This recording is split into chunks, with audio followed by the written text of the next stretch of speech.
It's 8 o'clock in the morning on Tuesday, August 6, 2024.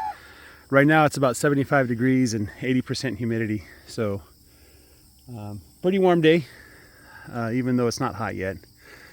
Enough that I'm gonna sweat. So I set up a lane. You can see here I set up a lane. It goes to the water at the other end and there's minerals there too. This is the old wire that was the southern border. Let me point to it. The southern marker for the previous row. Now it's the northern border of the new row. And then this wire is brand new, and I put it up. I tried to make it straight, but I didn't. You can see how it kind of goes down in the meanders and so on. Last night I was in a rush, which is a big no-no with cows. If you're in a rush, the cows sense that, and they will react accordingly and make your job more difficult. And so I wasn't able to get everybody where they were supposed to be. What happened was I opened up the lane, and a lot of the cows didn't get into the lane, and they decided to run with the cows down to the end of the lane, and they ended up being on the wrong side of the wire, and they couldn't understand how to get on the right side of the wire. So I tried lowering the wire and I tried rushing them along, but they were not having any of that. So now they are on the right side of the wire, as you can see. With cows, you just got to be patient. The more patient you are, the quicker it'll go, which is kind of the opposite of what you expect, so it's counterintuitive. Sheep as well. Like when sheep are moving to a new row or to an unfamiliar area, they're going to take their time. They're going to sniff things out and look at it and think before they make any commitments. So just give them time to look at it and investigate without any pressure. Same for cows. Cows, to a lesser degree, their instinct when you get them all excited is they try to bunch together into a big herd. But the sheep will scatter when they get enough pressure. If they're feeling scared or pushed, they will scatter.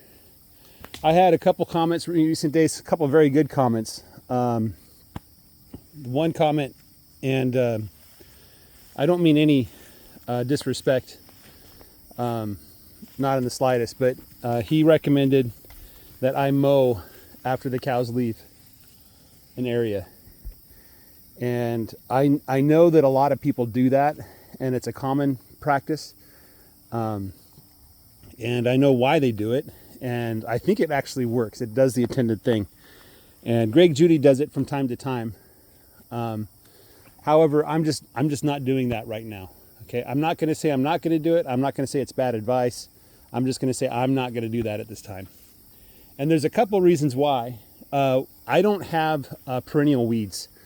I don't have weeds that come back after surviving the winter and torment me.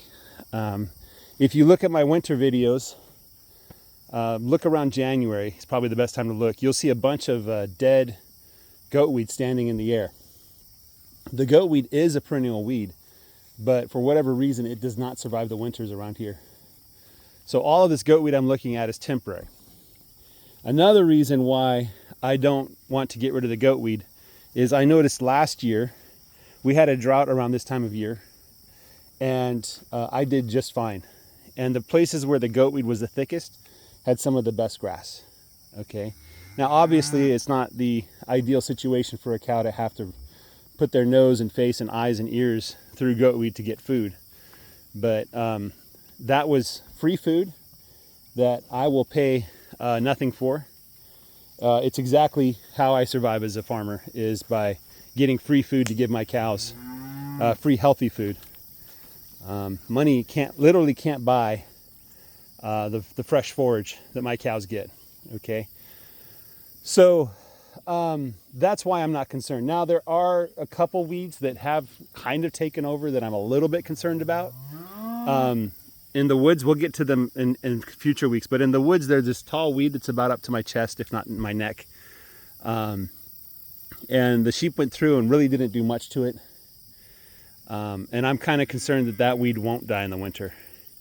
if that's the case, if it doesn't die in the winter and it doesn't go away and it hurts the grass, then at some point I'll have to mow it. I think Greg Judy calls it brush hogging it. We call it shredding around here.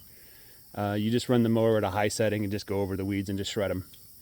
So I might have to do that. Now there's a couple of cautions. It's in the woods, so it's not easy to get a big tractor in there and start mowing stuff. I could probably just go in there with maybe a weed whacker, string trimmer. Maybe I'll put the blade on the string trimmer and just go in there and see what I can do over the course of a couple hours. Okay, but as of right now, I'm not concerned about those weeds. The other weeds that I get in the pasture are just not significant enough to really care about. There's a couple places where I get horse nettle, but it's not dense enough that I'm like, oh no, I have to do something about it. And there's a couple places where I get milkweed. There's a couple places where I get berry bushes, but it's just not taking over the farm. You know, those are isolated cases. And in the case of the milkweed and the berry bushes, I'm 100% confident that the sheep will destroy that. It doesn't stand a chance on my land because of what the sheep are going to do to it. Another thing to note is people in this area, they say that cows don't eat the goatweed, and that's not true. They don't eat enough goatweed to make a difference. I agree with that. But, and I'm not going to go out in the sun and show you this because I'm kind of cooling off here. I'm covered in sweat and I want to cool off a little bit before I do the sheep. But in the last area, there's a couple places where I can show you goatweed that has been stripped bare, okay? And that's been done by a cow. And I have eyewitness where I've seen cows go into a new area, a new paddock, rush to the fresh goatweed and eat that rather than grass. I know the longhorns will eat the goatweed. I don't think I've seen the Angus do it, okay? But they probably are doing it, just not what I'm looking, type of thing. Now, is it enough to make a difference? No, it's not. It really isn't. And so I'm not basing my strategy of not shredding the goatweed based on the fact that cows will eat some of the goatweed. I'm basing it on the fact that the goatweed will die in the winter. So that's about all I really have to say about weeds. One of the things about rotational grazing and regeneration agriculture in general, regenerational agriculture in general, is that nature is not our enemy. Farming, for a long time now, the modern farming techniques has been to basically tell nature to get out of the way. That we know better what the soil needs, and we know better what the animals need, and we know better how to grow grass than nature does, right? And regenerational agriculture says that we don't know everything, that nature actually knows far more than we do about how things work and how to get things to grow. And so my job as a farmer is not to fight nature. I'm not out here trying to tell nature she's wrong, and when she does something I don't like, I'm not going to beat her with chemicals and, you know, with shredding and all that stuff that people typically do to control nature. My job is to encourage nature to do her thing. And if she wants to put weeds in my pasture, there's a mighty good reason why she's doing that. And I should let the weeds do their thing. See what happens. And in my experience with my pasture on my land, it may be different for you. But every year that I've gotten goatweed, it's always been in different spots. It's kind of been spread out. One year I didn't shred the whole field. The first year I shredded the whole field. I paid my son to sit on a tractor for like 8 or 10 hours to shred the whole field. The second year I'd shredded like 2/3 of the field. The third of the field that I didn't shred, the goatweed was lighter than the area that I did shred. And so last year I didn't shred at all. Okay, and there's spots in my pasture where there's absolutely no goatweed. And there's spots like this where there's a little bit of goatweed. And there's spots like where Blackie's standing where there's tons of goatweed. Okay, and also last year where there was tons of goatweed, I wasn't concerned. So that's kind of the story on goatweed. I'm not trying to fight nature. I'm letting nature do her thing. Goatweed has a purpose.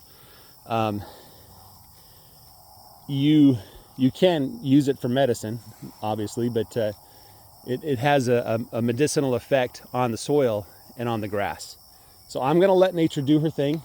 I'm going to use the cows to kind of prod nature in a certain direction, you know, encouraging grass to grow by having the cows eat the grass and trample the grass and poop on the grass and pee on the grass, you know. And over time, people who have done this have very high praise for this kind of style of agriculture. Remember that the bison, the buffalo, there were millions and millions of them living in this area specifically. They would roam the Great Plains in vast herds. They would move every day, if not several times a day. The wolves would cull the weak and the slow. If you got old and you were a bison, you would end up left behind, and the wolves would get to you. The buffalo would have one baby a year, so their numbers would multiply rapidly. All of the hunting that the Americans did in the 1900s meant nothing to the population of the buffalo. And you can go for yourself and look up the population number of the buffalo and see how many buffalo we killed each year, and ask yourself whether or not the buffalo could replace those numbers in one year. And the answer is absolutely they could have, right? What killed the buffalo is disease, okay? When the settlers started moving west, they brought their cattle with them. The cattle carried a disease, the buffalo picked up that disease, and the buffalo died in mass numbers, okay? And what's funny is that the buffalo population basically disappeared. There was no more wild buffalo in the Great Plains. And the only reason we have buffalo today is because of ranchers who in the 1800s decided to take a couple buffalo and put a fence around them and keep them as their own, okay? And so really the American rancher saved the buffalo population. We would not have buffalo today unless the ranchers did it. Also, some of the ranchers let the cows breed with the buffalo. We get crossbreeds, it works. And so today we're able to repopulate the buffalo population in national parks.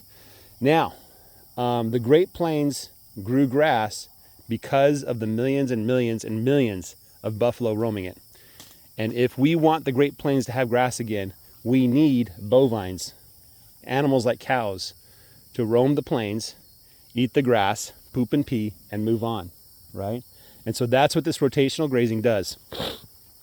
And that's why it works, is because I get free grass, the cows get free forage, and they're healthier and happier for it, okay?